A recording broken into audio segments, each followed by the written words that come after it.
Hey, hey, hey. Welcome back to Girl Chat Sports. We are live here, West Coast Wednesdays, on another Wednesday. I'm tired from the week. I know you've had a week to yourself beyond birthday stuff and festivities to live games to let's just talk about the whirlwind of sports that we've endured probably in this last 7 days too. Um, hey, if you're with us, if you're rocking with us, thank you. Give it a share, subscribe to our YouTube channel at Girl Chat Sports. Feel free to hit up our Instagram. We've been doing a lot of stuff there as well. But we wanted to just, say what's up. Mo has her Raiders gear on. We're definitely going to be addressing that soon. We have a short. We have a guest that'll be coming on. It was a last minute venture, so we apologize for not making the public aware because you don't have to do all of that. He'll pop on when he pops on. I'm not cutting none of this. Oh, he's popped on. I can see him in the back room right now. Oh, he's popped on? Okay, let's get him in. Mo's got her black on and her Raiders gear. I'm wearing black to mourn the Seahawks at this point. We'll get into that later too. But yes, let's get our dear friend on and guest for this evening, Mr. André Wade, Wade. No, it's Ward. Hello. Can you hear me? Am I on? Yeah, you're on. So you've been hitting the news circuit lately. I've had people hitting me up like, "Hey, did you see André on Channel 8 or Channel 3?" And I'm just like, "Wow, I guess our friend is thinking the most of himself lately, huh?" Well, I've been getting the same type of text messages and whatnot, and I just respond with who? Who are you talking about? I don't know an André Ward. But I don't know André, who that is. since I'm asking who, the audience might be asking who. Why don't you just break down a little something about yourself? Yes. Hi, Girl Chat Sports. It's my fourth time here. I think fourth time. My agent let me come on this time because we've had some issues with y'all in the past. Yeah. Okay. We didn't ask about all that. We weren't expecting you to go into detail about that. We just want to know about yourself. Okay. Thank you for joining me. I'm native to Las Vegas. Grew up playing mini sports, organized sports, but I never played football as a youth. But I have been in the LGBTQ advocacy space since about 2007. So currently work for Silver State Equality, which is a statewide LGBTQ civil rights organization here in Nevada, and also teach gender studies at UNLV. And one of Mo's best and longtime friends, and one of Melissa's great friends that I've known her since 2008, but she likes to think that it's been longer the way she treats me. But that's about it. Okay. André, I am one of your lifelong friends. And, as your friend, I'm always going to be honest with you. And I have to have an honesty moment with you right now by saying that you are the best representation that I know of a native Las Vegan that I've grown up with who is still involved with the community, be it race related, be it sexual orientation related, be it just a humanity piece. And I have to say, I'm very proud of you. I mean, it's very impressive that you are one of the very few people that grow up in Las Vegas, go off to school, leave for a certain amount of time, but came back to the city and came back to this state. And you've done so much tremendous work with the state and the city of Las Vegas. I should say, boulders and mountains, not just little pebbles and stones. Wow. You have actually made some great headway with a lot of billing issues for this state. And I don't think people are understanding that you mean a lot to us and you're very valued in this community. You're valuable to me. And I'm not just saying that because I know you. I'm saying that just outside of that. I've seen what you do. Did miss a couple of the news segments, so I apologize on that, but I did see the one that mattered. But I just want to say thank you at the bottom of my heart to be one of those few native Las Vegas. And people don't understand that because we're so transient right now. We have a lot of people from different places that come in with different things, but don't know about the homegrown folks, don't know about where we were in the 80s and 90s, the less populated Las Vegas, where we stood when it came to those types of issues.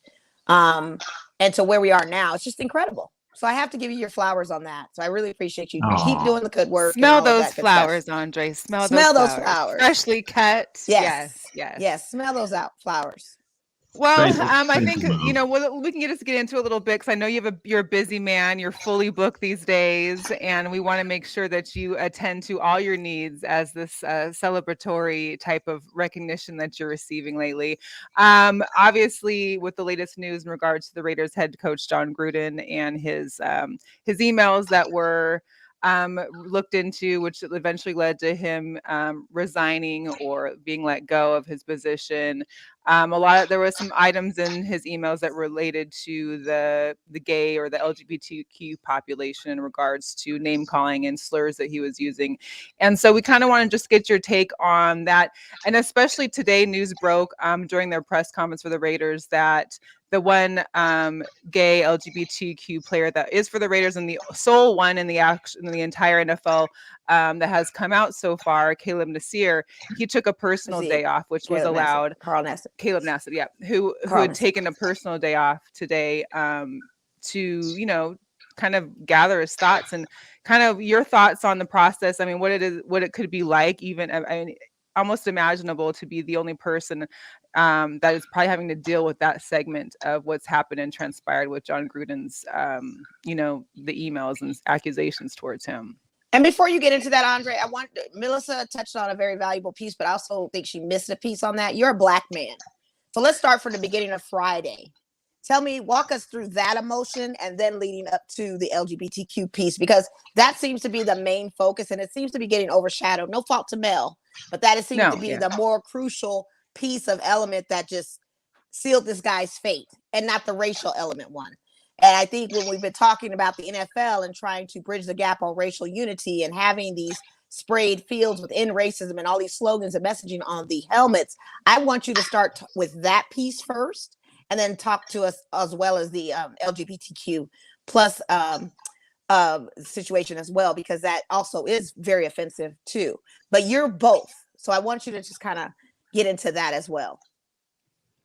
Yeah, no, that's a good reframe. And there are these unfortunate conversations really from the Black community who feels that the LGBTQ issues are overshadowing Black issues, that we're taking up a lot more space than Black issues.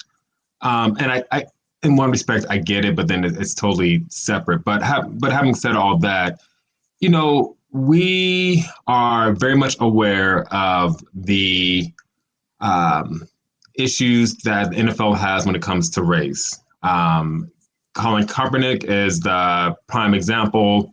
And there's many others in the way that the NFL has mishandled its treatment of Black players, and even just potential coaches and at the higher level of administration. So these things we know, and it sucks, right? That's kind of why I kind of low key don't really watch NFL so much anymore. A little bit more now because of the Raiders and it's Las Vegas and it's feeling I want to be connected. But it's just like we know it's like the police and police brutality. Like we know it's been happening for centuries. Even with video cams and body cams and like letting other people realize like the realities of it, it's still like not having the impact that we wish it was. Like now that we can like say like, look, this has been happening to us for so long. It's not just us like whining or complaining. And I think that's what people don't realize, that he may have said these things 20 years ago, but people make decisions based upon how they feel about a group of people. And it goes from the individual level, which is one thing, but it's more concerning because it's a systemic issue that's keeping Black owners out of the NFL, Black head coaches out of the NFL, women out of the NFL, queer players out of the NFL. And so it just speaks to a larger issue. So as a Black man, it sucks, but shit, we're already okay. we knew that it was happening. This is a receipt that we got, but we don't know if we can take this receipt and be like, yo, can you then make changes based upon this receipt that I have about the remarks that Gruden said. So I don't know. But when we come to the LGBTQ point, I feel like, in my opinion, it was like a nail in a coffin situation, that it was like the third group. There's the misogyny towards women, there's the racism towards Black people, and then this sort of homophobia stuff that was just like, all right, well, this is the nail in this particular coffin. So I don't think that there was a greater response because it was the LGBTQ, but I think there was just like, wow, this is like a pattern that we're already aware of. Mm-hmm. Yeah, absolutely. And not to mention, he also, this all went down on Indigenous Peoples Day. And even disrespected the Indigenous people's community when the Washington team was going through the name change of changing from former Redskins to the Washington team until they find a proper name. He had something to say about that as well. So he just covered pretty much every. Yeah, it was National Coming Out. He hit everything. He hit everything. It was National Coming Out Day. And it was National Coming Out Day. Yeah, exactly. In Las Vegas, we were coming off the heels of Pride Weekend because we celebrate in October because it's so hot in June, which is Pride Month. And so it was just like, y'all, that's at the Pride Parade. But yeah, it's just all bad. Like, it's all bad anyway. But then you have these, as Americans, we're very much attached to our celebrations and our traditions, and then like all this stuff gets revealed on these particular days, and it's all bad, as my nephew would say. Yeah, it was. It seemed to hit and like roll down the hill. Like it just gathered and got to be more and more and more. And it was like, and then of course, like today we've heard that the NFLPA is now requesting all 650,000 emails be released so that everybody is able to see or so that they are able to see who else in this group, because there's there's more than just one. Yeah, for all of those emails, it couldn't have just been that one instance. Someone else is protected, or and those 3 or 4 emails. But then there's somebody on the receiving end that has answered. Yeah. We need to call to the congregation. He's got some explaining to do, and the rest of the others that were included in that space and did nothing. That's the complicit, So and that's what I. Go ahead. And that's what I've been saying to folks. Like they ask like, what should or could be done. And it's kind of like, if we had a response in real time when people are getting this stuff in their inboxes, or people are saying this stuff and being like, yo, that's not cool. Like, that's not right. Like, to say something then so it can be addressed, as opposed to like going into like the files and digging up stuff that was 10 years old. But that's what we're hoping, that people can just be more allies to anybody that doesn't look like them, and just be supportive of like not tolerating this BS that people are just like feeling so freely to like put in email of all things. Yeah, well, absolutely. and to feel the privilege enough and the white privilege enough to be able to put all your personal banter with maybe colleagues in work emails. Like, there's no way I'm going to be writing emails on the county email system to coworkers that I might have like a personal relationship on the side, maybe, or on the side, and going to be explicitly putting out these kind of sentiments or this kind of wording to anything that's in an email can be found eventually. Oh, yeah. And the fact that he's able to freely whether it be 10 years ago or 3 years ago, the fact that he's obviously bashing on women referees in the NFL, the gay players in the league, the Black NFLPA, what was he, the commissioner? President. Or not, the president. Who's a lawyer, so he's not a dummy. He called him Dumas or something like that. And also talking poor about the commissioner, who is your boss, basically. Right. Like, all in emails that are basically all through the company. It's still, it's tolerated. It is. It's crazy. No, it's tolerated. It's part of the culture, and this is exactly why we have this Kaepernick situation. This is exactly why we only have one current player that's out, Carl Nassib.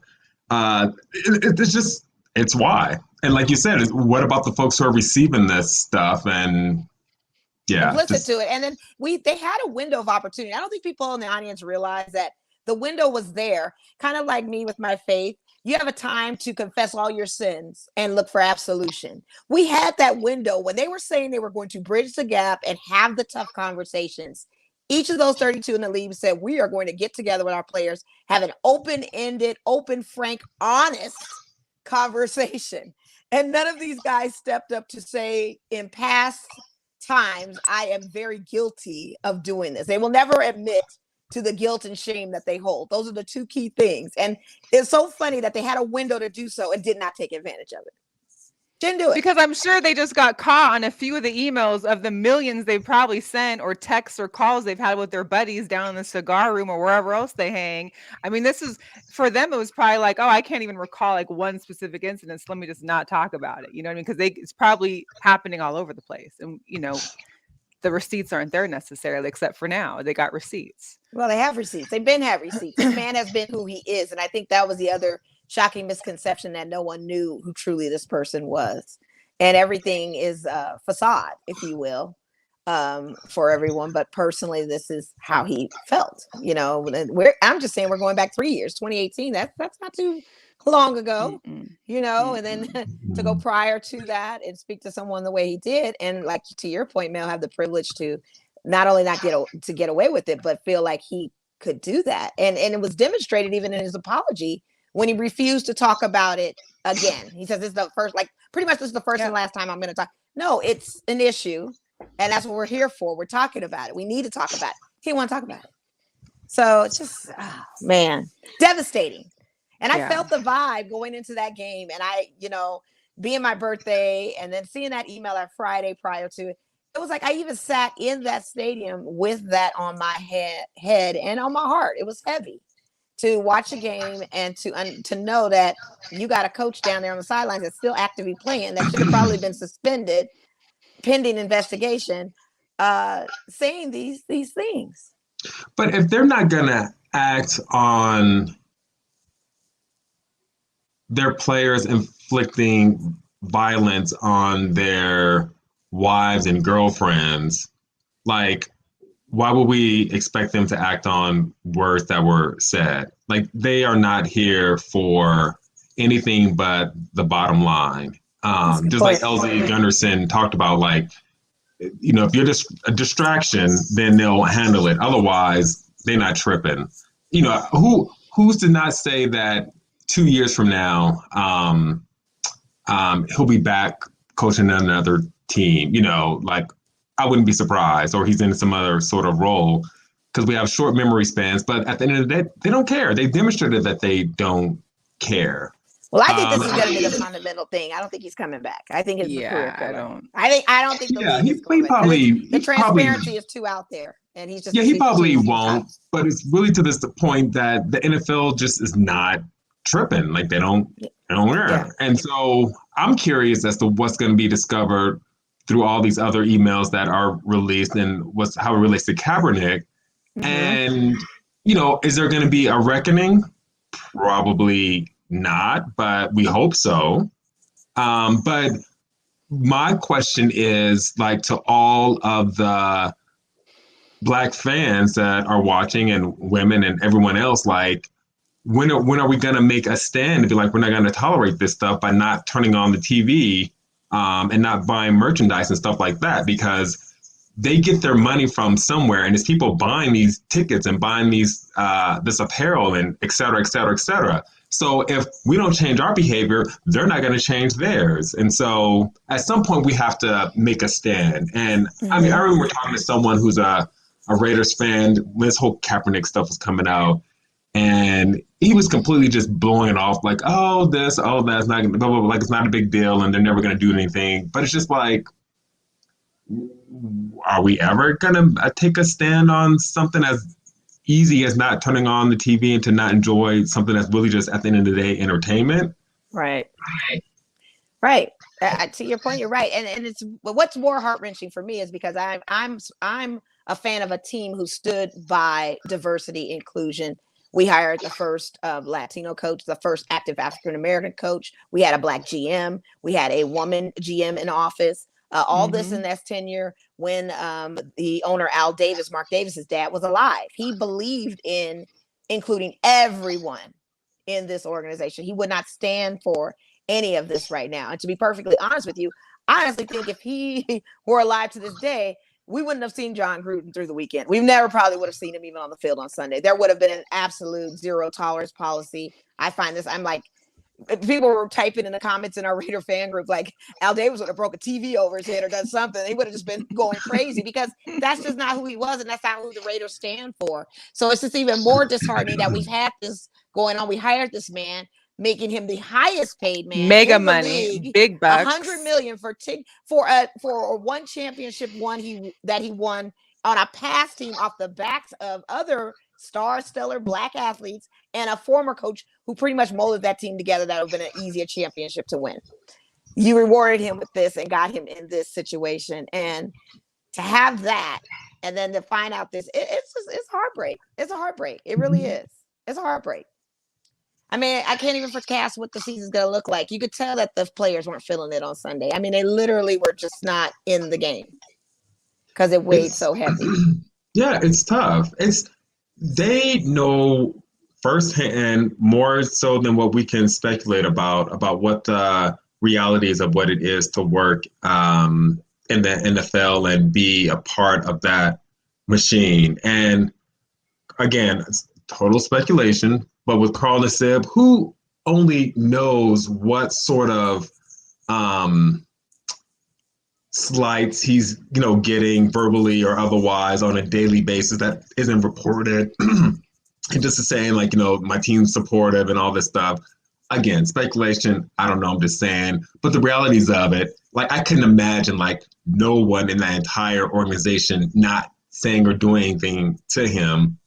And to just be working in that environment and doing the best you can, and then having this come out that your boss has been saying these things, which is basically saying things about you and other people that probably just haven't come out for this very reason. It weighs heavy on people. That's it's taxing, it's draining, and then it probably cost the Raiders that valuable game last Sunday. Oh, it did. And so we can talk about how Black people and queer people are resilient and all this stuff, but like we tired of being resilient. We just want to live happy, well-adjusted lives like everybody else and not have this burden on us all the time. Yeah, that is true. Yeah. And my other thing too is it's not just, I think, NFL coaches and the organizations, but we've seen how media has portrayed different, whether it be women or the queer population or African Americans or Asian Americans, and they've been reprimanded in regards to what they've said on air or in media discussions. I'd be curious to know, like you said, like for Carl Nassib, is what's happening? Maybe there's got to be. I'm sure there's some kind of slight that's happening during some kind of interviews sometimes where people are getting the wrong impression or like locker room talk and such. It's all over the place, and it would be nice to know and to get those people out that have certain opinions that don't need to be shared that way and have those feelings. What do you forecast, Andre, of it going forward? What do you think progressively will happen? Or do you think if they were to say outsource you for the consultation, what do you think the steps necessarily if you have would time. Be to take? If you have time, just off the gut, were there any thoughts that you think that you would make change to? Yeah. And would you be willing to meet with the organization? You're one of our locals. You're one of our people that do push the boulder to change. Would you be willing to meet and that kind of thing? Yeah, absolutely. I mean, that's why we are here. I've had many difficult conversations with, people in the faith community, just general organizations trying to do the work. Of having conversations around this where people are like really resistant law enforcement. So we would definitely have the conversation with them, but beyond a conversation, put in a plan to make changes. Mm-hmm. And, it's about trainings, and we know that trainings aren't like a silver bullet to things, but you just have to bring education awareness to folks. Figure out like what a grievance process looks like. So when these things sort of happen, if you're on the receiving end as a player or a coworker, like what happens when there's a complaint that needs to be filed and how's it going to be resolved, and other policies and procedures that can be placed, and even just what they can do in the community to sort of not just throw money at the issue, but just try to make a real impact. So there's all these sort of a menu of options that an organization has to try to make real improvements. And if they make improvements so they have a more welcoming, inclusive environment, as we like to call it, for the LGBTQ community, it would also benefit women and people of Black people and people of color communities, and just have the training really just be throughout, and all these changes to the policies and procedures throughout, for inclusive of all races and sexual orientation and gender identities. So there's things that can be done, but a corporation, an organization has to have that will, that political will to want to even make these changes and have these conversations and get rid of that sort of old ass weird way of thinking about like masculinity and all this stuff. It's just like, get out of here with all that nonsense. Because you see where it got you, having that mindset. Now you out of $100 million, because you're over here trying to talk shit about people. Like, just treat people like you want to be treated and beyond. And like, let's just play the game and do it well and like win, and not think that women can't do something just because you think, I don't know, women are weaker and dumber. Like, get out of here with that mess. Like, come on. Could you imagine what he said about the Black referees and the whole monumental change of Black refs coming into the league? Gosh. I mean, those weren't even scripted, but it probably was in his head. And to be honest with you, calling somebody that name of referencing something to their body parts or anything like that, it wasn't an instinctually word that you just thought of. This is a word that you possibly use constantly. For sure. You used it in a way where you were angry and you went right for the jugular by saying it. That was a word that you people are like, oh no, he didn't know. No, he knew. And we know that that's you all day, every day. People that get caught saying this stuff, it's not like they just misspoke because they stumbled over their words. Like, no, this is you all day. Most definitely. And that's the problem. It's not just, again, people make decisions based upon how they feel. And so it's not just the fact that he happened to say this in an email and it happened to get found out. Like, how many times has he not hired someone because of their race or their gender or their sexual orientation? Like that right Marquette there. King. He fired one of our kickers, our Black kickers, Marquette King, who's a fine kicker, but he was labeled as a problem to the organization. And as soon as Gruden came in, got rid of him too. And it was the real problem. Now we see the real problem. Now see all this Reggie McKenzie leaving, and you bring in Mike May. Like, I'm seeing all of this stuff going. Mind you, when he was writing these emails to Bruce Allen, who was then president of the Washington Redskins at the time, Jay Gruden, his brother, was the coach of that team during that tenure. So from 2014 to 2019, you had Jay Gruden, his brother. I need more to come out. It's just very interesting that all this is being put together. To know it's so much it's so much to unpack, but it's kind of like I need more now. I want to see all the rest of the people that are out there. I want to see the rest of the names. I mean, I know jokingly we've seen memes like, well, where's Jerry Jones' emails? I'm sure they're burning them right now because nobody wants to see what he's saying behind closed doors. But I don't know. It's just too much. So I mean, will something change? Like LZ Granderson was saying, probably not. Like the NFL, I think you were saying earlier, Mo, like the NFL's had plenty of opportunities to make changes, meaningful changes, and they haven't. But I would really love to hear what Jay-Z has to say about all of this. And just see how it all unfolds. But we already know, we've seen this movie before. We know how this ends. There's just a part 10. It's like Fast and Furious. Never happen. But like, well. You already know we're gonna have a few more of those coming out. We're gonna be up to 24 by it's all said and done. That's a great point.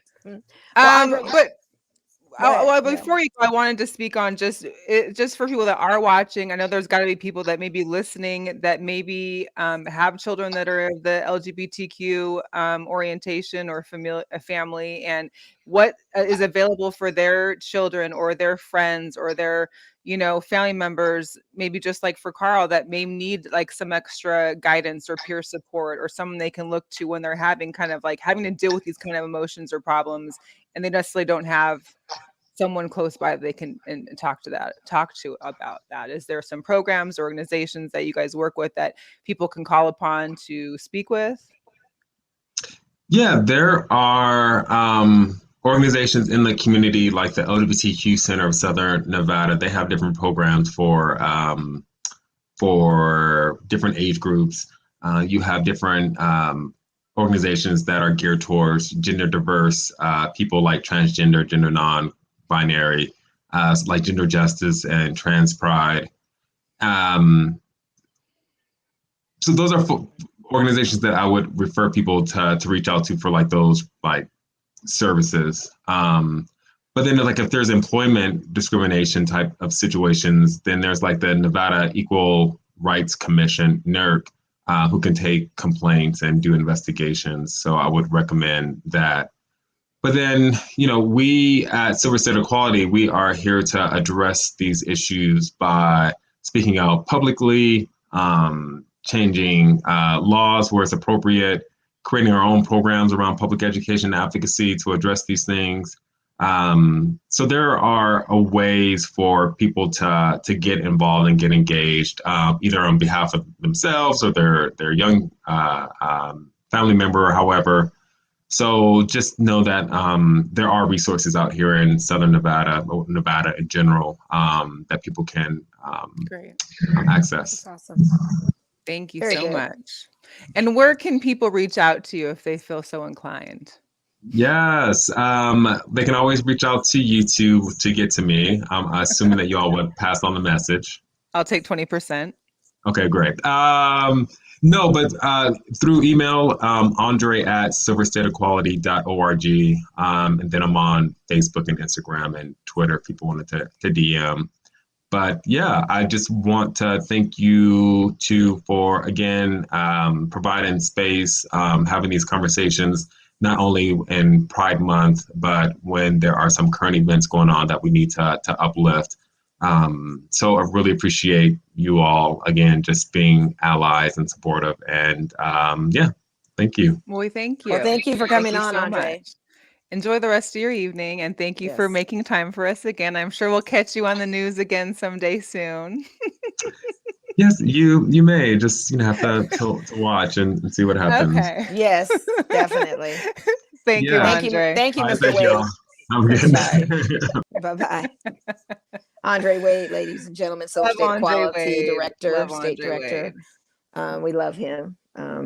Known the man since I was 12 and had no idea that his give back would be so great for this city and state. So, right? yeah. I mean, I didn't know that was coming when I first met him. We were at Family Services together, and he was doing investigations or adoptions, and I never did I think that it would be out to here, and he'd be out in DC and then wherever else and then back, and it's great. He's a great human being, and he definitely has his purpose. So yes, he amazing. does.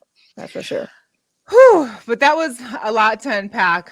Yeah, and I wasn't trying to slight you on your question at all. No, but that's actually a question that I wanted to talk about, because we've seen so many posts about that it was the Black issue was ignored, and then when it came to women, LGBTQ, that was what was the that's what made him lose his career. So I wanted to ask you too, because I can't speak for Blacks, and I know this is your team as well, and I can only go off of that. Yeah, he screwed the Black issue and the racism that he's shown in Zemo on Friday, that was terrible. And I think, kind of like Andre said, is that adding these 3 things onto that just made it like, okay, we can't do anything more now. Like maybe we could have saved face at some point from one instance, even though that one instance is huge, that now you're adding 3 more to it, and God knows whatever else might be found. How can we can't save that?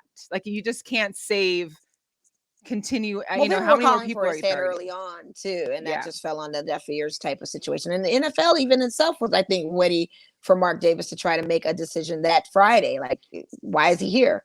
And so to see him Sunday, it probably was like, listen, you're not taking this seriously. Like we said, here's some other information that's coming out, and it's just So as a Raider fan, it's kind of that question of everyone asking, where do we go from here? I was able to tap into some of the press conferences from Mike Mayock, from Rick Biscotta, Bacciata, one of those. I'm like, it's your team. I don't know exactly. But we need to know, because he's now the head coach. Yes. Is it Bicciaccia? Bisaccia. That's it. Bisaccia. Rick Bisaccia. Bisaccia, Thank you. yes. Thank you. Because I want to pronounce people's names right. Bisaccia. So we heard from him and where the direction is going. We are having him tentatively as our interim coach till the end of the season. They are not going to be shopping for any other coaches at this moment. I know Mike Mayock has 97% of the roster type of situation of strategizing to the 40. I think it's 91% to the 48% that Rick has as far as roster development and that kind of thing and coaching. Then we have Greg Olson, who's also been a great coordinator for us offensively as well as defensively too. So they really trusted into him to now officially call plays because it was Gruden that was always in their heads, and that was the adjustment. Well, and he was the GM and head coach, which I know from experience with Mike Holmgren did not work out always so well. It never does. Having to wear two caps, but it never does. And see, our GM with being Mike, it kind of took him away from it, but at the same time, Gruden was still in those helmets calling plays, and I think that was going to be the adjustment. Derek Carr is saying that is going to be a little troublesome for him at times because he's so used to this man being in his head and their relationship was just that close. What do you feel about the response that Derek Carr had in his interview as well as the new coach? I'm just curious. Did you get to see much of it? Because I did get to see what Derek Carr was saying. You're talking about in references of what how he felt. Well, because he was very emotional. We'll put it that way. Yeah, he's very emotional. And he was, just, obviously, that was, whether it be a friend or, not just a coach, but your father figure or whatever you want to call it. It's clear they had a good relationship and connection. And he's like, I love him as a person. But that other stuff is just, it's hard. Well, I think he nailed it when he said everything about loving him, because, a lot of us make mistakes and do caustic things, and we still have family that loves him. And he's probably like his unknown son, you know what I mean, to a certain degree. But what I liked about what Derek Carr, he says at the end of all that, right is right and wrong is wrong. He was wrong. So I think when you admit to that and know the accountability piece of that, I had no problem with what Derek Carr was saying, because I knew he's always come from a Christian heart. This man is one of those people that he isn't. You can catch him at Sunday services. You can catch him there. And he spoke in the way that I totally assumed and knew Derek Carr would speak. I was not surprised, because everybody's like, what do you think Derek's going to say? Derek comes from a place of love. That's who he is. And that's proof and point of what I'm saying, that this man was a fraudulent person of character, where I knew Derek Carr, who his heart and who he is as a person. And he is really determined. All of them have said that they're very determined to focus on the games coming up and the schedule. And they're not just going to fall by the wayside, but they know that there will be a roller coaster of grief and emotions. They don't know how those emotions will be compartmentalized or how they will be expressed, be it on the field, be in a locker room. It's going to be a roller coaster, though. Know that going in. And I also got to catch Darren Waller, which was really good to see Waller, because Waller, we saw what Josh Jacobs had to say. But we never heard from what Waller had to say. He was one of our top tight ends on the team. And clearly he was emotional as well, and took high offense to the Friday email, but also stated that, he thought that the best way to reach someone like that is to not turn your back on them necessarily, give love, but also educate at the same time to hope for change within this person. And that's the best you can say to save face and say, you know what I mean? Did he mean it? I'm sure Waller did, because Waller's right. He said, it's just a fine line. I'm right in that middle of the thing. And I was kind of, and we're getting this bombshell after having a practice, after having a meeting and going home, seeing all of this. And then we go back and read more on a Friday, knowing we have a game on Sunday. And it's just all of that. So it was a lot. It was a lot. And it was good to see them discuss too, because I mean, they've become kind of like the leaders as well on the Raiders organization, and you can only think but wonder, how exactly is everyone grouping back together, because they are going on the road. They are going to be in Denver, one of the divisional rivalry, and have to play now come Sunday with all this having gone on as well, and today being that first day back into practice.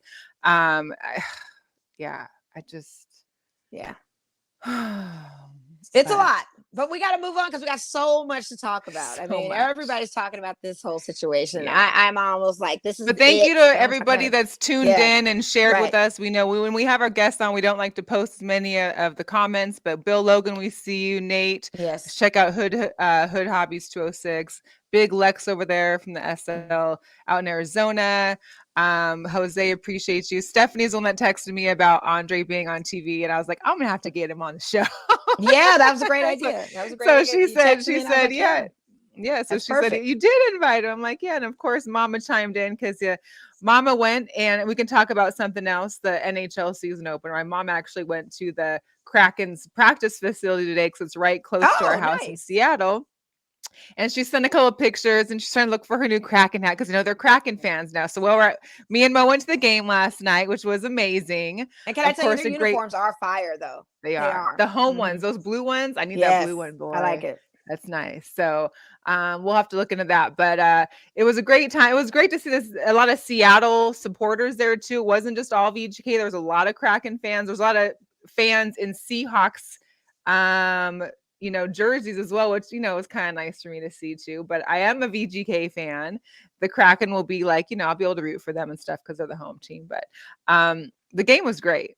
I don't know. It was. Let's talk about how that intro made the cut and it hit up for Bleacher Report and everything, because now it set the tone for all these other teams to say, oh, we need to step up our home. There's nothing like a home VGK game. There isn't. That's a showtime. Vegas is always about the show. So yes, so I'm gonna play the video. There's actually a 2-part because we have the beginning and then we have the main portion that I had posted originally over on Instagram too. But here we go.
I mean, that was. Oh my God. It's like if you go to a show in Vegas, like it could be a Cirque show or whatever you want to see, it brought that to it.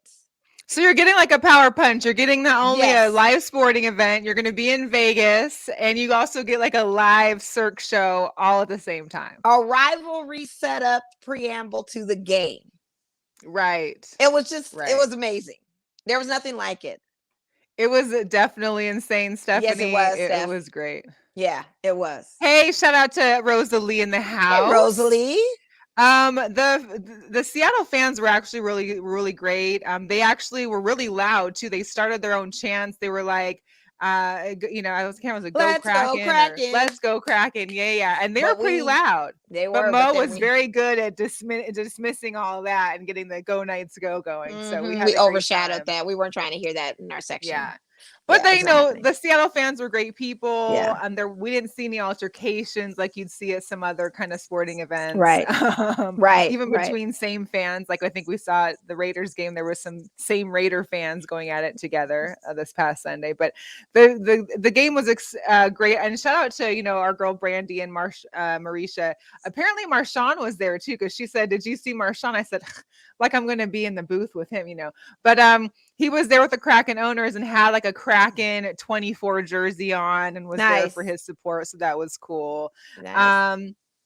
Of course, from my Seattle fans, because most of my friends back home, there was a controversial that fourth goal by the VGK was very controversial. Yes. Basically, the goal came off of Chandler Stevens's ice skate, which I think technically, remember, we're still new to the hockey world, we're still trying to learn, is not counted as a goal. However, this one was counted. Mm-hmm. It was clearly seen hitting off his skate. However, there was some kind of interpretation as his skate was either off like sideways or a toe was up to where it wouldn't matter. It didn't change anything. But a lot of Kraken fans and Seattle fans were very upset, including our friend Weeks, who was going off via DM to me about how unfair that was. Oh, yeah. I had someone shout out to John Enriquez, a former Nordstrom employee who's out in Seattle, who DM'd me and was like, "Oh my God, we lost to you guys." And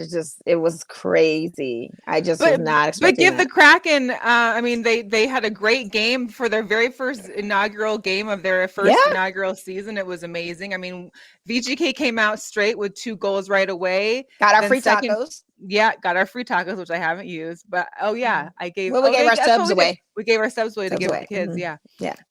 Then the Kraken came back with 2 goals in the second period. We got a third goal, and then of course the fourth goal in the third period. But it was, we thought we had it for a second, like it was 3-0. We're like, oh, this is gonna be easy.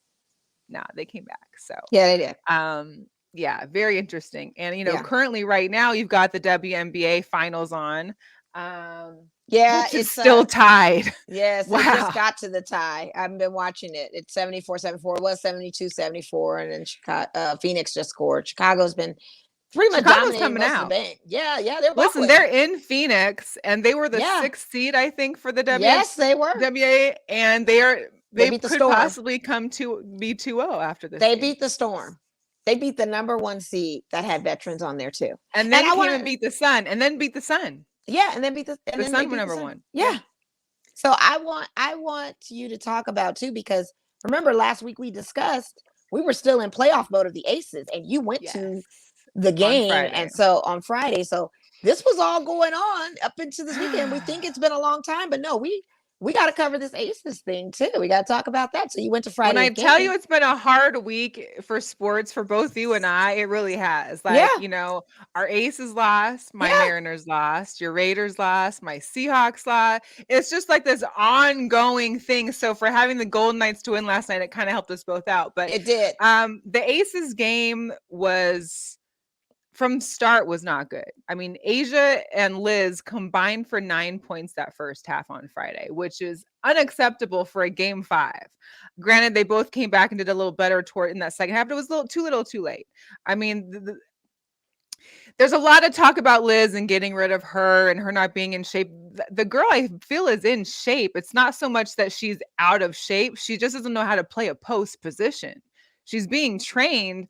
If you see some videos, I actually had someone show me videos of who she trains with and what they're training on. They're training on like regular ball handling and like point guard type maneuvers or power forward or a 3-guard type maneuvers. She doesn't have any on the block game. She's not down low. But she doesn't jump either. I noticed when she's reaching for the goal, you got to jump, and that's where the physical element. But I will say this part too. When I played basketball, my dad always told me I've got lead for feet because I really can't jump. So I'm not saying that maybe she physically can't jump, or maybe she's just not actively trying to jump. I don't know, but either which way, she's not putting forth the effort that a true center needs to put in the game of basketball. Absolutely.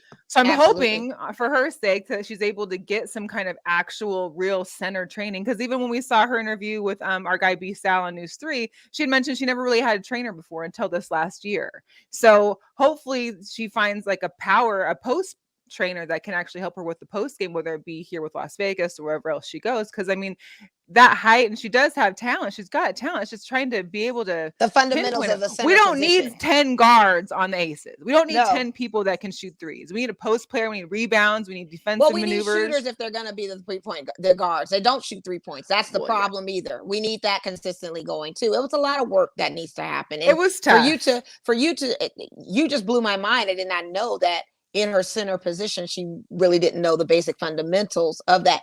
And saying that, it makes a whole lot of sense to her playing performance. I had this whole discussion after the game on Friday. I went and had dinner, and the group of people I was with, we all had this discussion in regards to her play. Because really, it's not that she can't play basketball, so she doesn't have no like true center, ability to post step or. But then she shouldn't start. Then we need to look for a center that understand what I'm saying. And like we don't have a center. I think like us keeping Jisoo Park, even though she's maybe doing great in Korea, she's not working out here, or they're not playing her enough to be able to see that she can excel either. Or Kia Slow.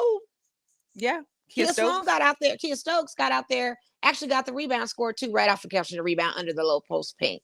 So it can be done. And see, that goes into the strategy of how you maneuver and try to come back.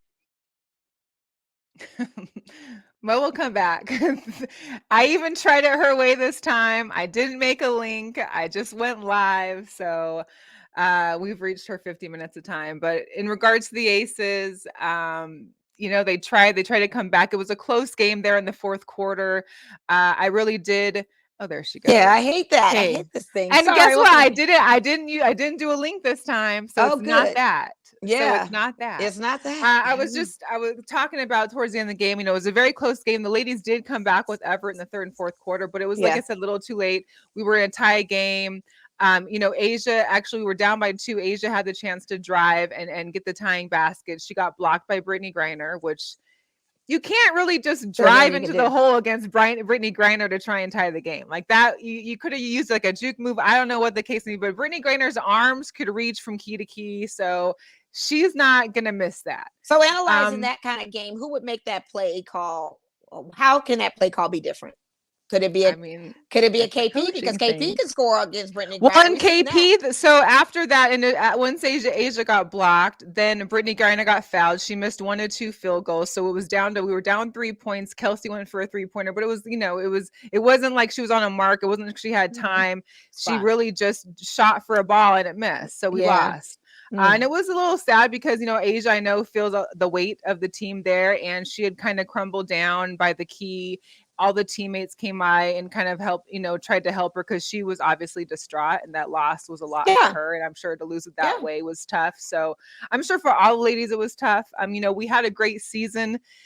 We wanted that championship. Let's just say we wanted to be the first to bring it to Vegas. And unfortunately, we got to wait another year and see. And there's, and after watching Coach Lambier's post game interview after that game, he had made kind of a slight kind of, I don't know, innuendo in regards to, I hope that the women take something from this and they learn from it and that they use it wherever they go.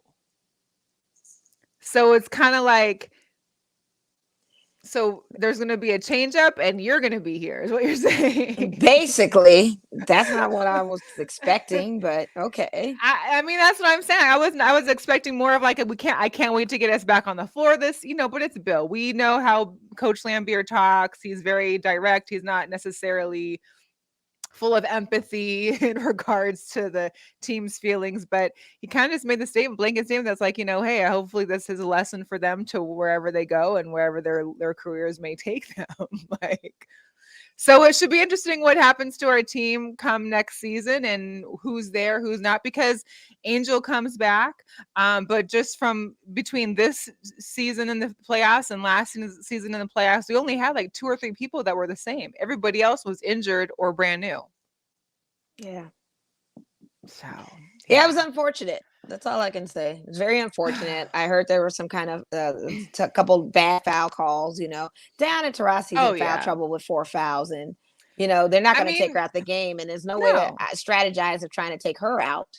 You possibly could Diana have. was the WNBA GOAT player of the Right. league that was Right. mentioned shortly Right. She's after. not fouling out on a She's game not. like this. She's MJ. You're not gonna Yeah. foul her out. She's gonna get calls. Yep. It's funny because you see these new fans of basketball, apparently in general, because even if your kid played ball or you watched ball or you knew about basketball before, you would know that these kind of players get those calls. Yeah. And she does. And I think today, even in this game, I was noticing in one of the groups is that she even pushed one of the refs. Yeah. Like I mean, she elbowed Liz too, I believe. Oh yeah. They were going Scrappy back, but man. So it'll be interesting to see what happens for our aces, and I'm definitely looking forward to seeing what happens in this finals. If the Sky go up 2-0 and go back to Chicago, like it's a wrap. All they gotta do is right win now, one. Phoenix is up by 1, and it's 14 seconds left. Mm-mm. But this is who needed to be here. We can watch this, and they need to take note of it. This is what determination in the heart of a champion looks like, and wanting it enough. Well, my other thing that I was thinking about too is, most of these girls would go off, and play in Europe, and a lot of places in Europe still are closed for tourists or for Americans or for whatever the case may be. So interesting to see what the off season looks like for a lot of players, if they're going to be overseas, if they're going to be staying here, conditioning, whatever. But it's going to be a long off season for some of those ladies. Yeah. Yeah. Whew. Chicago Sky. Yeah. Another hot topic, which I shout out to my girl Tamika Harris, because I saw this on her Facebook right before the show started. I was like, I gotta steal this for the show. Is Kyrie's vaccination status. And she posted this and she said, hey, WNBA, we can get a new player real quick. So if you don't know by now, Kyrie Irving has opted to not get vaccinated, which is completely up to him and his and his family and his choice, which is fine. However, now, because the Nets are one of those arenas that are not allowing unvaccinated persons to because of a state mandate, has nothing to do with this Brooklyn, it is a state mandate. Let's make that clear. Yes, go ahead. Well, because is it the same is it all California, or is it just like I think it could be a city. See, I don't thing. think I think it's city because okay, I know in California it's the Warriors, but it's not like the Lakers. So LA County has its own different set of rules, right, governed by one, but it's different set of rules. Yeah, because of that, Kyrie can't basically now practice or play for the Nets. And as recent as today, they said that they weren't even going to offer him the contract extension that I think was supposed to happen for Kyrie.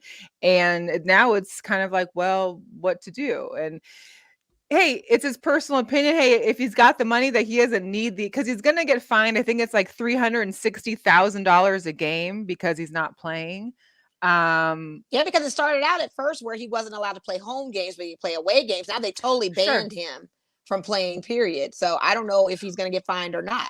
I think. Well, I don't know if he's banned, period. But I know that if you can't practice, how can you play on an away game anyway? But he's banned. I mean? Like he cannot play home games either. It's both. He can't play at all. Well, yeah. Yeah. Right. So it's kind of like a abandonment. Like you're banned. Like you can't go to the practice. You can't go to the game. Is that not a ban? Like I don't. So there's been talks of maybe him being traded to a place where it doesn't have that. Which he refused to say he'd ever get traded. He said he'd rather retire. So what's that gonna to your point? What's that gonna look like for Kyrie? I think if he says if he's saying about a principle and he's saying that the issue, from what I understand, is with the vaccination is just the mRNA piece of it, which is just one component of the vaccination. I've gotten into debates with people. Just go on CDC's website if you want to look up what's in each of these vaccines. It's clearly listed. And so you have this person who is about principle. And if you're going to really stick to your principles, and you said that you would retire before being traded from another team, then 1, 2, 3 can't prove, sir. And if there's one person that would choice. stand to his principle, I believe it'd be Kyrie. I think that we've heard other people say they're not going to get it, but ultimately they're getting it because they want to play and they want their check and whatever else. Yeah, Andrew Wiggins decided, I'm going to go. I need that money after he was on the religious thing. I was on that. It's funny how the tide turns. Tides, really speaking, turns because now you signed up for this. So again, it's a choice, and if he's saying he doesn't ever want to be traded again, I want to just, retire. You got the money, bro. Go for it. But and then people try to say, well, Bradley Beal's not doing it. Well, Bradley Beal's in a city where they don't have this situation. That's what you have to understand.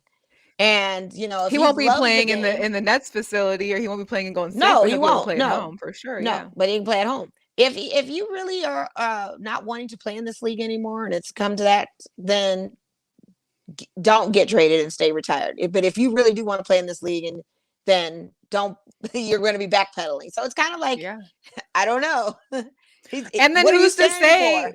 And who's to say that eventually all these arenas may go the same route and say that we need to have full vaccinations? I mean, it could end up being that way at some point, the way things are. We don't know. I mean, listen, the Yankees are requiring their players to shave. They can't have mustaches. None of them.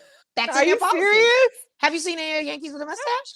That is their policy. That is part of the brand of the Yankees. I had no idea. You shave your face. You know what I mean? And you could say I'm Muslim or I have some kind of spiritual belief where I don't believe in shave. But you go with the policy if you want to work. And that's if you want to work, issue he's in, position he's in, a situation.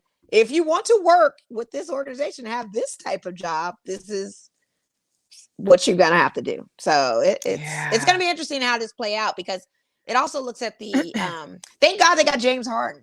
I already thought they was loaded enough with James Harden and Kevin Durant, but I think they saw it coming when they got Kyrie. They were like, look, we just need another star guard. Something may happen. Something's going to happen.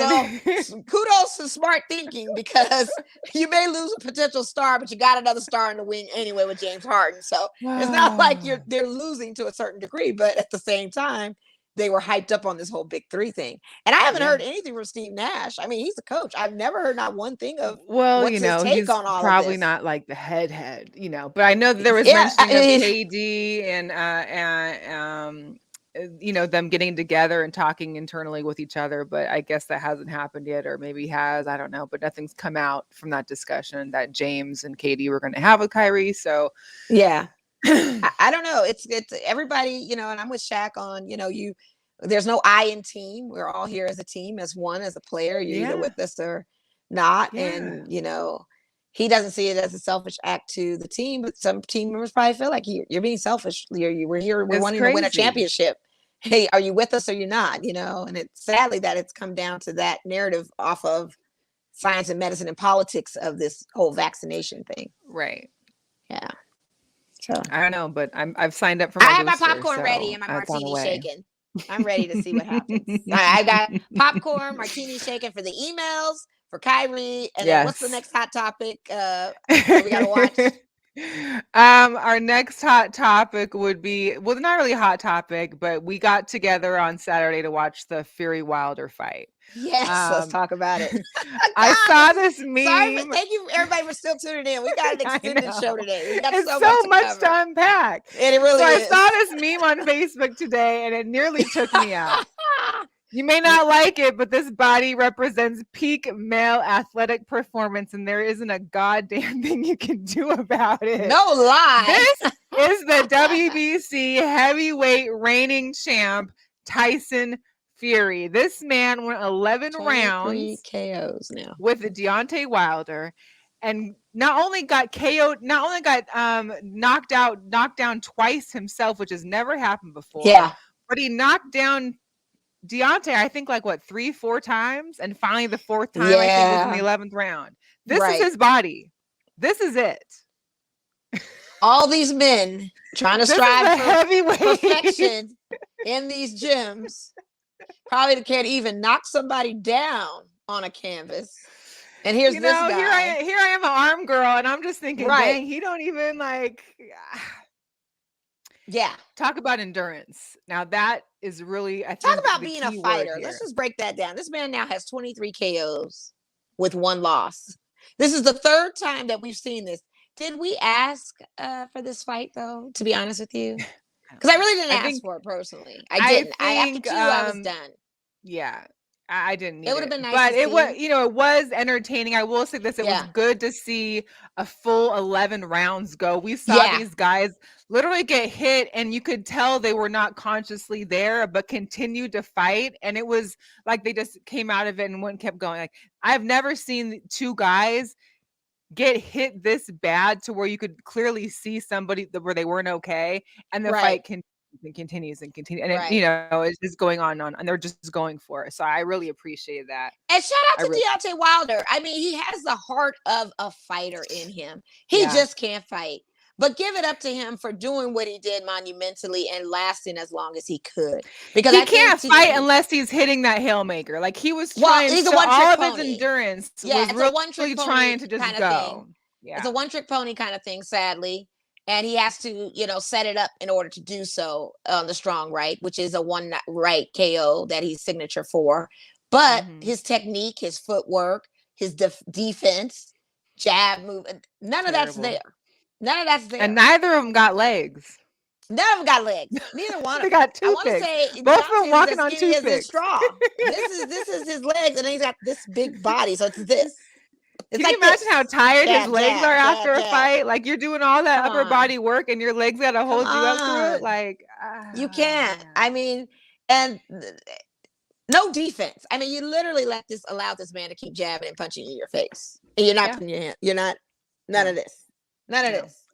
It was a little hard to watch towards the end. It was, and it's embarrassing. And I have to just say, for the culture, for me, we got to stop embarrassing ourselves out on these platforms. Listen, you had a first match. It was a draw. I understood the rematch. You came out with a extra large costume, Transformer style, weighed heavy on you. I get the loss, but at the same time, if you can walk in that, then the endurance should have been up here. Your endurance should never have gone down here if you're really that athletically physical. You know what I mean? Well, that's the thing is, and the training wasn't geared toward that. It wasn't. Yeah, it just wasn't there. So, and that should have been the test. There better not be no 4. That's all I gotta say. Don't let. I'm not asking for it. I think he probably wants a 4. He might want a 4, but I just think there's got to be another American heavyweight contender out there, and not to mention Deontay Wilder's got to take 2 steps back. He's still got to go. He's got to go through Anthony Joshua. He's got to fight a couple other people before he can even get to Tyson Fury. So if he's willing to go that way, then I could possibly see a 4, but he's got to be a top-notch contender for the 4. Yeah. I just don't want to see this. I just don't want to see this.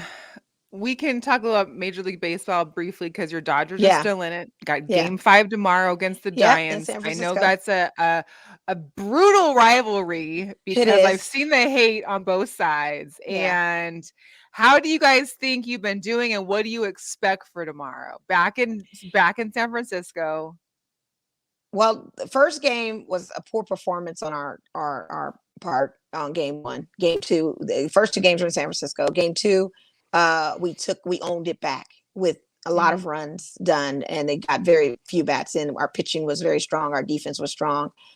We thought when we go back Game 3 to LA that we would have another advantage of winning, and we did. But then we had Game 4. That was not, or Game 3. I'm sorry. Game 3 is the one we lost, and we lost to the velocity of the winds. It was very windy out here in Vegas too. Dave Roberts blamed the winds, whatever. But San Francisco was able to still get a crack off of us due to the wind. So why couldn't we? As a number. We're always at Dodger Stadium. It's windy out there. Like, come on, don't give us that excuse. Our pitching has been kind of, we don't have Kershaw right now. Kershaw's out. He's injured. So we've been working with a lot of different pitchers. Urias, who's a hitter and a pitcher, that worked in our favor. Gavin Luck. I mean, all of these pitchers that we have are finally showing up and showing what they can do. And even Kenley Jansen, who's usually our closer or finisher, is actually doing great work closing and finishing. It's just that there are days that San Francisco can get the best of us. And I'm very nervous about this Game 5. We got 7 runs in last night to their 2. So when we play in the postseason, we get runs in, and we get high runs in where our opponents don't so much. So it's either a good defensive game. And shout out to Mookie Betts throwing that 56-foot fastball to third base to get that guy out. No one saw that coming, but it happened. Shout out to Mookie on that. They were just running on all cylinders, but we're going to San Francisco, and that's their home turf. That is their strength to our kryptonite. So I honestly basically it's theirs to lose. It is theirs to lose. And all I can say is we've got this. We've got to repeat LA. We've got such a ways to go. The White Sox just got annihilated from the Houston Astros. And I don't want to see the Stros in this situation. I don't. I like Dusty Baker. I don't like the team, but I don't want to see these Stros. I really don't want that to be where we're headed. So, and you heard they were implying that the Houston was already stealing signs again, right? Oh, I'm sure they'll be known for the sign stealing team. But I appreciate the black manager they have over there, Dusty Baker. Like, I respect him. I like it. I don't like the team. It's just them. I just don't like them. Yeah. You know? Yeah. So whoever wins your game tomorrow, they face the Braves in the NLCS come Saturday. Yep. The first game of the ALCS is the Astros and Red Sox. Their first game is Friday. So we are coming down to that last little few stretches before baseball season is over. It's a long season. And not to mention, San Francisco won 107 games with 55 losses to our Dodgers 106 games with 56 losses, and we still had to go into a wild card to even play and meet these guys. So we're an extra game in than they are. They rested. We're an extra game in.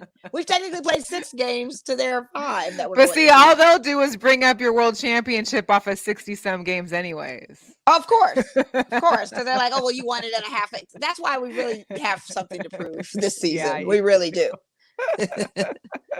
You're right. I only bring that up because Tilly's foster mom Lexi is the biggest Giants fan. So when they had come by here today to bring Tilly by, because Tilly had a slumber party, nice. And of course the first thing out her mouth was those ding Dodgers, explorative, right? And so I got to hear it all from her. And they had a short. They won a championship on a 60 game. Yeah. I know. Hey, we won. And I hear from Mo. Okay, I got it. She said, yeah. I can't talk mess about the Giants. They are our Achilles heel. This is going to be our biggest fight to come.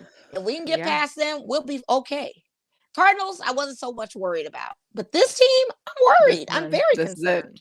Yeah. I'm very concerned. Well, before we've been going. We got one more, but we got to talk about the NFL a little bit. Yes, we do. Outside of the Raiders, because the Seahawks were dealt a huge blow on Thursday Night Football. You're in mourning. I see you're black. I got a full black on. Don't you have the black tonal Seahawks hat too? Do you have the all black Seahawks hat? Listen, I have like 1,000 hats. So this one was just in the actual, like, on my door hat rack versus the boxes. Okay. I don't know. Gotcha. But yeah, it's bad. Russell Wilson torn a ligament in his throat, in his right middle finger or right throw, one of the fingers on his right hand, his throwing hand, and had to have surgery on Friday. He is out for possibly 4 to 6 weeks. Some may say 6 or 8. Some say the surgery went well. It could only be 4. But the point is, we're left with Geno Smith. Geno Smith came in the fourth quarter. And here's the deal. Great. Geno did well until he threw an interception to end the game, which we could have won. Mm-hmm. But my point is, and there's so many Seahawks fans, well, we can trust Geno. He's great. I'm like, but we haven't seen Geno play. Russell Wilson has never been injured. It's like Trey Lance. It's the same thing with Trey Lance and the 49ers. He threw an interception too. It's like anytime these backups come in, you can expect a pick being thrown. Nate Peterman came in on us in the Chargers game. But like literally, like Geno, we have not seen him in a game, but maybe for like a series, if that. And now he has to play a full game come this Sunday. Luckily, there was a long week for us because of Thursday Night Football, so there's been a little bit of a long week. So hopefully he's gotten adjusted. I'm gonna give him faith until I see the full game, and then I recap that, because we're going against the Steelers. Steelers just lost Juju. I mean, let's talk about injuries. Juju. In the NFL. Man, Juju's out for the season. Oh yeah, so many people. Go ahead and drop him. I wish. Man, Clyde Edwards-Helaire, Trey Lance is going to be out 2 seconds. They got to put Jimmy G back in. Yeah, they got Jimmy G is a hobble. Think about all these fantasy players that picked up Saquon Barkley, and now he's out. He's out. Yeah, he's out. He's out. I mean, Daniel Jones got carted off on Sunday, and with the head waiver wire injury. is going crazy. Do you know on my fantasy teams, I have No. nothing but Reds, O's, O's, everybody. O's, Either that IRs, or and everybody's O's. questionable. Everybody's Like a terrible questionable. Big report Q's, card. big Q's. Oh my It's looking like a God. terrible report card. That's what it looks like. So the waiver wire is hot, and that's what I had The to do. waiver is And hot. I swear to God, Mel, 1:00 in the morning, I just happened to be up. I went on waivers at Monday, right after Sunday, 1:00 in the morning, and hit that waiver wire because that's when all the top players you could possibly get are out on the wire. But I did it ahead of time because I was like, I'm not waiting at 8:00 in the morning to do this. It's that serious. I have to get up at 1. Well, you can put them with in, but you don't get officially if somebody you else don't get is it trying to official pick them. till- It's not official till Wednesday morning. till Wednesday. But I want to get the head start. Yeah, you got to That's put the those head in start. ahead. Yeah, Yeah, head start. That's all it is. The head start. I was on it at 1 in the morning. So the one thing I will say about the Seahawks too that they did right, they finally got rid of our cornerback Trey Flowers. Oh, they needed to. This He was guy terrible. has been a disaster. However, He we don't is see any awful. signs of who else has been picked up. So I'm curious to know what else is going to happen. But he's gone. Here's the deal. You guys know my issue and my issue with Sierra and Russell. And she's got a new venture. She's got a new venture. Listen, I didn't realize this until one of my girlfriends in Seattle had posted, but apparently Sierra had posted some stuff about the new perfume or whatever it was on Wednesday night, the day before Thursday Night Football. Yeah. I just hope now she has realized that there is some type of curse, some type of conspiracy theory, whether she's aware of it or not. And the Phoenix Mercury. She can't post nothing like this right. the day before game. She can't. The Mercury but she won? Does. Okay. The Phoenix Mercury won 86-91. Chris Well, that's Paul, good. Let's Devin make it Booker, a good series. We're Crowder. Courtside. They were all bit courtside, of course.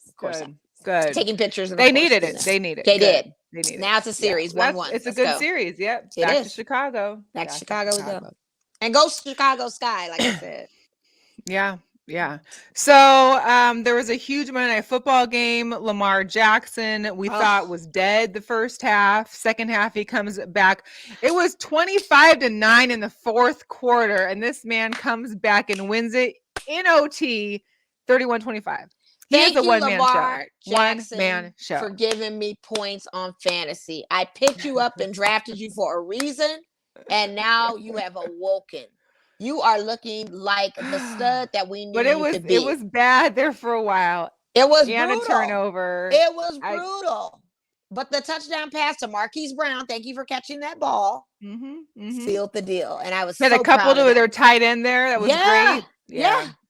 I was ecstatic because I was like, this is the Lamar Jackson that really wants drafted. It.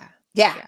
And then here's the deal. I will say this. I think so far, we're only into week 6 coming up. There's been way better Monday, Sunday night games than I've seen in previous years. Like we had Sunday night game with the Buffalo and the Kansas City Chiefs. Kansas City Chiefs losing again. I mean, Buffalo forced 4 turnovers. Yeah. The Bills, I mean, they're already talking about Josh being the new MVP candidate, leading above Kyler Murray. I mean, he is incredible. And I knew the Bills were going to be a problem. I knew the Bills were going to be a problem in the AFC. Every season, they have progressively gotten better and stronger, And I know we're just going into week 6 here, but I mean, it's looking great for them. And I'm about to give a single flower to a Dallas Cowboy. And which one? His name is Trayvon Diggs. This man, 6 picks, 5 games. Like, where is he on my defense right now? Because that's what I need. Like, where can I find him? I need one of them. I need him. Yeah. And it's crazy. I'm amazed by this kid's talent. Of course, we watched him on Hard Knocks and his son Aiden, and of course the Patrick Mahomes and Dak Prescott thing. But also Stephon Diggs' brother. And he plays for which team? The Buffalo Bills. Exactly. So there's commitment to excellence through that family. They're going to be excellent. Yeah, man, he's good. God, so got lucky with him. The fantasy wire is coming about. Tomorrow's the game, Thursday Night Football. So make sure you get your picks in there and locked and loaded. It's gonna be a tight one. Yeah. We've been rambling on for over an hour and 20 minutes I now. But it know. hasn't been rambling, it's been good. It's been It's good been good talk. discussion. Well, we have to do this because next week, if we have a guest on, we won't be able to cover all these things. And the It week is just happens. inundated with happens. sports and news. And I it mean, might this is not the even be biggest. this crazy of sports. You know, we Right. had to address the Raiders. We had to make sure Andre got on here and talk with us. Absolutely. But Absolutely. I'll bring on some sneaker drops real quick before we get into some picks. Yeah. These Nike Air Force One, the purple skeleton. Like you had me at first with the purple. But then when I did that zoom in picture, and I was like, oh, there really is a skeleton. So they had these in black. And I'm not sure if the skeleton part is a 3M. I don't think it is, but if it is a 3M, that's fire. Because if you turn the lights off or take the picture of your phone, you have the skeleton bone of your foot. Yes, it glows. But I've seen these in black. I don't mind the purple. I only put it in there because we're in the October season of Halloween. Oh yeah, Halloween. And if you want your nice Halloween Air Force One, I feel like this is a good recommendation of a Halloween sneaker. Like if I saw those on the clearance rack at Nike Outlet, I might pick them up. Oh wow! But I'm not paying not full the price clearance for those rack. things. I'm just saying, like I would not be paying full price for these. Not the clearance rack. Oh my god! All right, we also is it Pata? Yeah. Pata? The Patas. The Pata and the Nike Air Maxes. I like the pumpkin harvest orange. Again, we're into fall season. You guys, It's you notice fall. our temperatures drop. It's fall. Everybody should be changing over in their homes, their little fall decor. Yeah, because this temperature drop, sure. It did. And so I just wanted to, showcase some of these releases. I think these come out this weekend too. On the Friday. Yeah, these ones come out on the 20th or 50th. I think 15th or 21st. On the 21st, other ones come out right before Halloween on the 28th. Yeah. I like those. I honestly will rock those because it's a different type of max. They're not bad. I like them. They're not bad.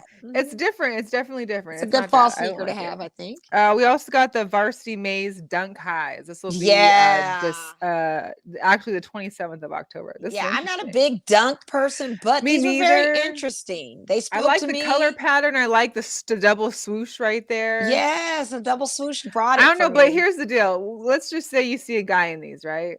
Yeah, it looks like you got a good 2.5 to 3 inches there. There is a good. I need to get you to take those shoes off at the door first before I can even acknowledge what's going on. Because to make sure, look at the sole. Do you see the sole? Right. They definitely that sole is huge. They definitely have a platform, so they definitely have lifts in them. They definitely have a couple inches of. So for all my height struggling guys out there, make sure you go hit up the Nike app for these Varsity Made dunks. You'll definitely get you a few inches. You sure will. And you just blew my mind because it's like, God, if I run into a guy out, I'm gonna have to. I always look at the shoes anyway. I always look at the shoes anyway. Tim's for sure. There's a few different Nikes that have a thick sole, but that's the thickest sole I've seen on a sneaker. I can give you a little pass on because the sole is not that heavy as it would be. Goodness. The Uggs, they have a bigger extra sole. Look, listen, I get it because, like I said, I look at the guys and I look at their shoes first. I just check them out. I didn't know in my analytics now that I had to make sure on the dunks that the lifts. What's up, Rashad? What's up? She is hilarious. I'm just saying because my height issues is real. So both can't be wearing dunks. I'll put it to you that way. No, it's gonna give. And what's funny is that I actually one of my favorite pairs of shoes are the women's dunks that have the inner wedge inside because I like them. They kind of give you a little boost. And you can wear like a dressy sneaker. I have like 6 pairs of those different colors. I love those for wintertime. Yeah, but a man in those dunks with them 3.5 inch, like I don't need to worry about my height. It's gonna be this. It's solid. But if a guy is in these shoes, like, and you barely my height, and you walk in these shoes, first of all, I need to see what the outfit is going to be like for the shoes. That's going to be me because I need to see what that outfit coordination is going to look like wearing those. Oh man! Secondly, I'm definitely going to be looking at the sole of the shoe, and then do my summation that you're actually 5'5". And how many? And do you have insoles inside too? Because there's a lot of guys that be wearing those little extra insoles. Yeah, they do. Getting that extra little inch. Listen, the fraud don't think we don't know, men. Don't think we don't know.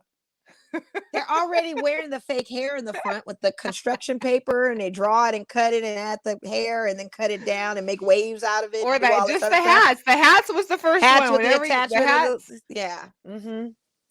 We'll get off that subject for a second. You know, that's my platform right there. That's I do like my these platform. threes, Thank though. you for coming to my TED Talk. Yeah, the Jordan 3s, Yes. the black pine green, October 30th. Not Oh, bad. nice. I like Yeah. those. Those aren't bad. Also, today, I don't know if anybody caught on. I don't want to say it out loud because I did cop a pair, but there was a whole re-release on the Nike app today. So there was a bunch of there was the fires. I mean, there were so many Jordans that were out there. Of course, the red and yellow ones that I really like. Those, of course, I can get those, but I got another pair anyway. But yeah, there was a whole re-release. So I encourage everybody, make sure your notifications are on. Make sure you're usually up around 7:00 in the morning Pacific time, because that's when all these things happen. Right. And I got a notification that it was another drop, and I missed it. I didn't get the Bluebird 5s. I slept through that. And it's so funny. Yeah. I'll wake up in the morning at 7:15 and see that notification and know it's already a wrap. Yeah, it's gone. You got to be there at 6:58. By 7:01, 6:59. Yeah. It's done. It's done. Like I said, I attempted to buy 3 pairs, knowing that I shouldn't keep all 3. I would definitely not keep all 3. But out of those 3, I did get 1. So I guess that counts as a win, but not really the win that I wanted. So yeah. Whatever the case may be. But at least you got something. You got something. Yeah, we'll see how it goes. I'm gonna check them out when they get in here and see how I like them and see what's coordinated. Yeah. A quick girl power shout out. Of course, if you have been following WNBA, you do know that the Atlanta Dream hired the Las Vegas assistant coach Nisha Wright on Tuesday. So we are out another assistant coach because our assistant coaches keep getting head coaching jobs, which is great for them. And girl power, we love to see it. It is. I'm just thinking a black of woman other as a head coach choices. there in Atlanta. Yeah, I'd love to see it. I'm just thinking maybe about if she would have team. stayed. Yeah, that's what I was thinking. Like maybe we would have, I'm just thinking a lot of things. The wheels are turning in motion. I didn't mean to say mute on it, but I just was thinking. I was there. I was there with you. I could read it. Yeah. Because and I only say this before we get out of here too, is because you wonder what a coach, every coach has the player that they can coach, right? And sometimes the coach and the players don't always, work well together. So at what point do you think that, hey, there might be a coach issue or it's all of the players issue, Yeah. I mean, that's the thing.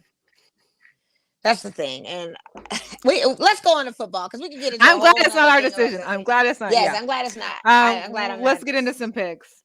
Poor Mark Davis. Last week I won. So we're now tied 2-2. Yeah. Okay. Them Hawks came through against the Jets, Yeah. So Thursday night action, Tampa Bay Buccaneers at the Eagles. I don't think this one's going to be a surprise. Is a no-brainer. We're going to go with Tampa Bay on that one for sure. Yeah, no kidding.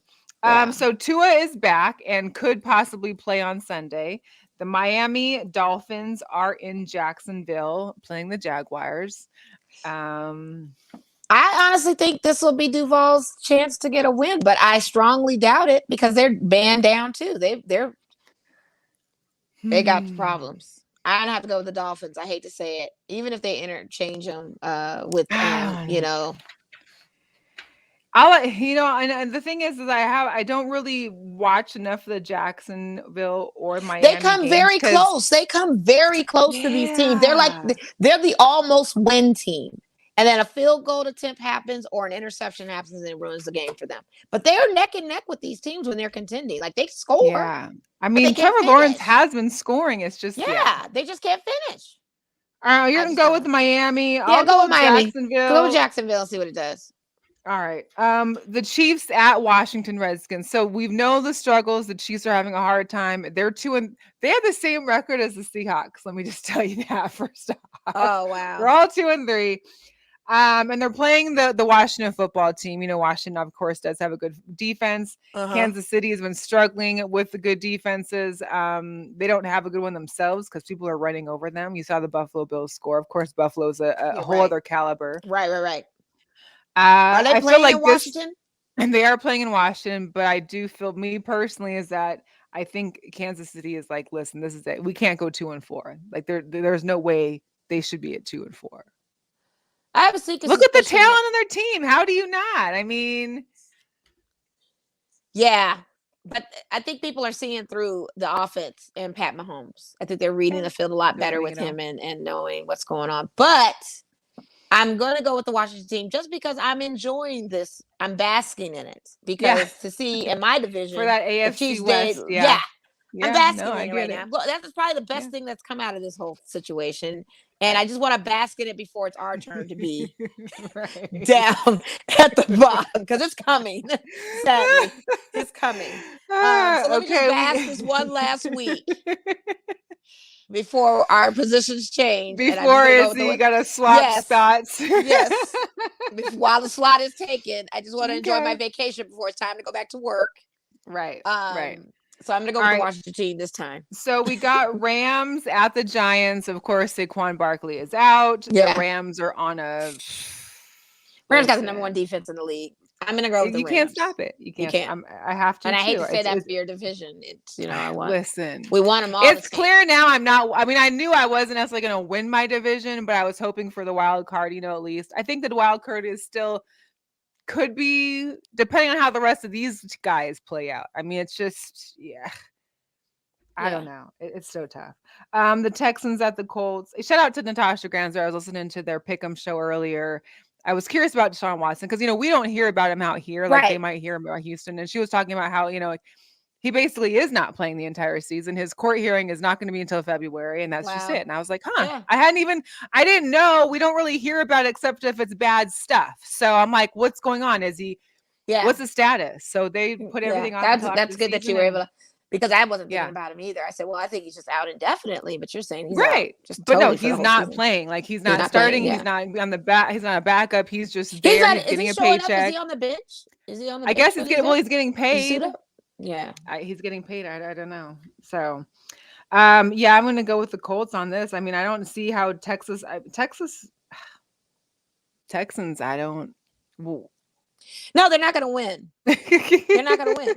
So we're just going to keep going because we know. And I'm sorry they're having a season like that, but it's going to make interesting for the division because they're AFC as well. So it'll make it. It's going to make some. It's going to make some for the conference, I should say. Yeah. Mm-hmm. So we got the Bengals at the Lions. Ooh, and I'm going Lions with those are coming Bengals. off a loss, and the Bengals are coming off a loss. The Bengals are going off. They lost last week, and they lost. They lost, but they got some running backs on there like Joe Mixon, Jamar. What's his name? Yeah, Burrows is still good. I get it. Yeah. I think they can take Detroit this week. And the Lions lost by like the field goal the other day. Yeah. Week. So it's a revenge game for both of them. But I'm gonna roll with I'm gonna go with Cincinnati. Let's see. I'm gonna go with Detroit. They're at home. I would just think maybe. So here's a good one. We got the Packers at the Bears.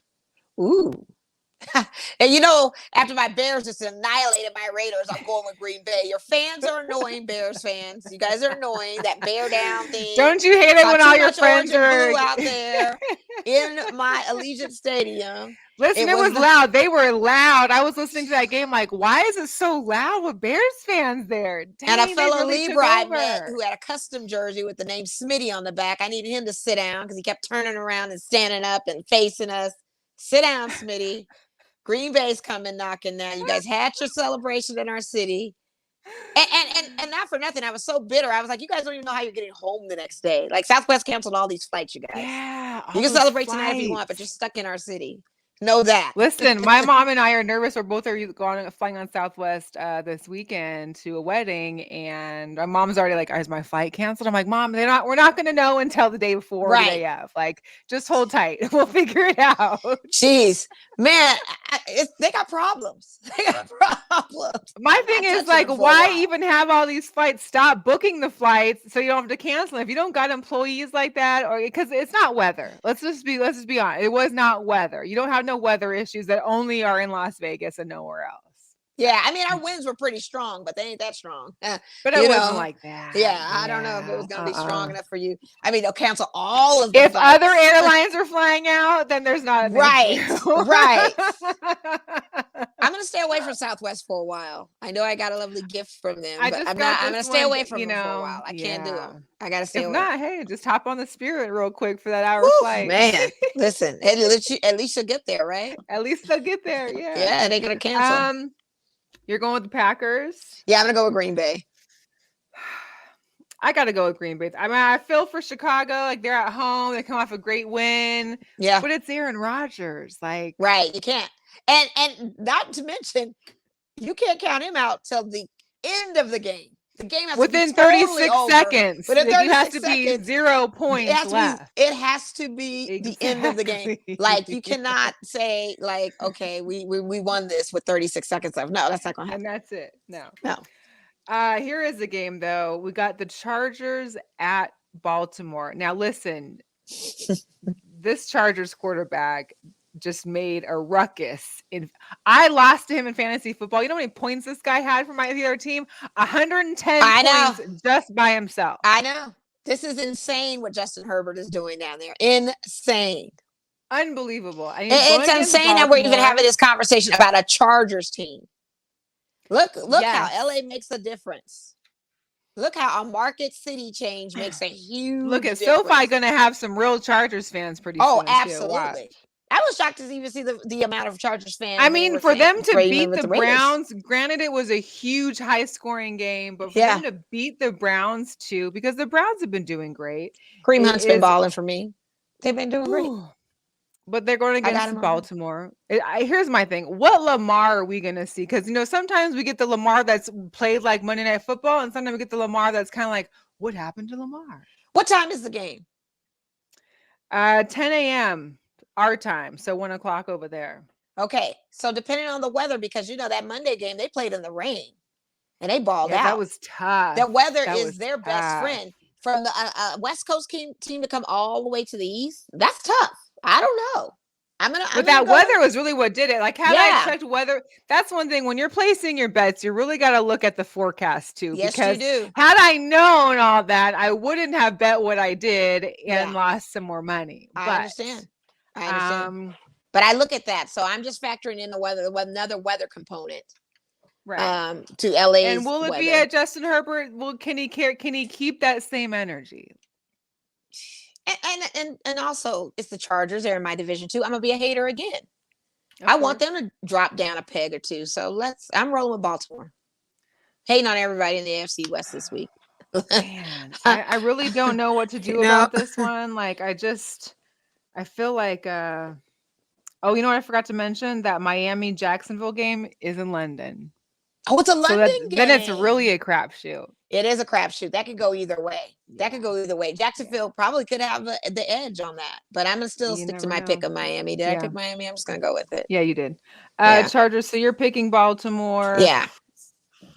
Man. Yeah, if they can beat the Ravens out there in those conditions and have that same Lamar Jackson, I will never discredit the Chargers for the rest of the season. I need Heather ready for this one. I need Heather ready for this pick. Well, she's gonna go with those Bolts. Well, of course. Floating. I'm just, but it's like, dang, like, whoo. Yeah, shout out to Heather. I'm gonna go with the Chargers and just, see how it goes. Yeah, play it. That's a good because you never know. I mean, with the way that the Baltimore, if you can't pull a full game like that, granted, you came off and pulled it off in the second half, but if you're not playing a full game actively like that, I don't know. Got the Vikings at Carolina. Vikings. I think CMC is able to be. I think he's back this week. He was okayed, I think, to play, but he got out. He was out by the time the game started. I think I'm gonna go with Carolina. Let me just see what Carolina does. All right. Cardinals at Cleveland. Now the Cardinals have been on a roll. We are 5-0, the Cardinals, and they're going into Cleveland. However, Cleveland just came off of a tough loss. They had a great game, but it just didn't get, they went against Herbert. I want to go with the dog pound and go with the Browns, though. That's what I think they'll be the one. I think it could be the one the one team to give them the L. Plus, it's going to be outdoors in Cleveland, middle of October. Arizona's used to a stadium, Arizona's used to that. I'm telling you, these weather conditions play a role. Can you play in these conditions? Yeah. So we got the Raiders at Denver. Oh man, jeez. I gotta go. I'm going with my Raiders, but I know Denver is going I know. to annihilate us. I mean, Here's the deal. If the I Raiders know. can come out and win this game, that's going to say so much for how the organization is ready to move forward. It But if we really see will. them, It would yeah, be a great end to I this would love it. I nightmare. would love to I see would them love win that. it. I would welcome that. And But you're just going to because Mile High. right, It's the already the altitude. elevation issue. Mm-hmm. You've got all this going on. Yep. Brand new coach. I mean, he's gonna make mistakes. Versace is it'll gonna be make play call mistakes. There are gonna be some mistakes in the play calling. I don't technically see us winning this, but just for what you said of putting it out there, how that would make a great ending it to would. this type It of would. thing. I'm all for that. So if I can put Yeah. that positivity out there and see if we can move ahead and Make it happen. graze forward, make it happen, bask in our standing of going 4-2 as opposed to 3-3. Yeah. I would love that. So I'm gonna stick with my team. I'm a Raider fan until I die. You know, I roll with them. I hear you. So got the Cowboys at New England. The Cowboys have been doing good. Ask a Cowboys fan. They're winning the Super Bowl. I hate to say it, but I'm gonna roll with the Cowboys. I'm gonna roll with them. In New England, so there's a weather factor as well. These guys aren't used to playing in weather. They're not, but they've had snow games before. They've been snow dogs before. I want to see how they do. I'll roll with you on the Dallas thing. I don't think the Patriots got it. Okay, so this is going to be my similar situation to you. What's funny is that Seattle's playing on Sunday Night Football against the Pittsburgh Steelers in Pittsburgh. Granted, they just lost Juju. Ben is like, we don't know what Ben shows up. We don't know how they're going to play. And we got Geno Smith for an entire game. I'm not going to count you guys out of this dog fight. I got to roll with my team, but that's because at the end of the day, it's about the fight and the dog in this dog fight. It's not even about, it's the fight and the dog and which dog has that fight in them. Who can persevere? I'm not saying that the Seahawks can't beat Pittsburgh with everything that's going on. Especially you now definitely have a chance. It's definitely. I mean, if DK can get his touches and Chris Carson can get some runs in, and But you know what though? DK and Tyler and all them, they don't play all season long with Geno and California in off season. Like that's what Rush did. So what kind of chemistry? I don't know. I gotta roll with them just because I gotta see what happens. You got to. You got to. I'm going to pick. I'm going to go with Pittsburgh though on it. Okay. But just because it's a home advantage, even though with Juju gone, you might have a Ben that shows up that does something. That can play. That can play. I mean, you're getting an experienced quarterback against one that used to start for the Jets. That's now second stringer and not who's been on the bench for 4 or 5 years. So I'm gonna have to roll. I'm gonna have to roll on the veteran side of that. Last game, Monday Night Football, Buffalo at Tennessee. Monday Night Football. Ooh. And Buffalo's been going crazy, but it's like again, it feels like what kind of Tennessee are we working with? Or are we getting the Derrick Henry but Buffalo's defense is not going to be very kind to the Derrick Henry version. They aren't, because this Derrick Henry ain't showed up yet. The one I'm seeing, it's the one that was drafted, the one that people want to see. He had one good week, and I ain't seen nothing hide or hair of Derrick Henry. So I'm gonna roll with Buffalo. Let's just keep that train rolling. He's on. Josh Allen's Buffalo on roll too. Let's go. I feel like that's it. I feel like that's it. Yeah. Alrighty, well, that was our almost 2 hours. Let's get off of here before Mo's phone goes off again. Before I cut out. We really appreciate André Wade with the Silver State Equality, the Nevada State Director here, and we appreciate him for all the additional information and knowledge. And we thank you guys for tuning in. Make sure you subscribe to our YouTube channel at Girl Chat Sports. Follow us on all social media, Instagram, Twitter, and Facebook, and join our group. We have a Facebook group. You're welcome to join in. Just click on join Girl Chat Sports group and we'll definitely accept you. Other than that, let's hope for a little bit calmer week this next week. Let's hope for some wins for our teams. It was just like, it just went all over the place, man. So much and more chill. Like we don't got to be out as many live events this week. Yes, either, so that's good. Absolutely. That's great. Anyways, y'all have a great week. Keep it fun. Have an enjoyable rest of your week and weekend, and we'll see you next week. Yep. Peace out, everyone. Bye. See ya.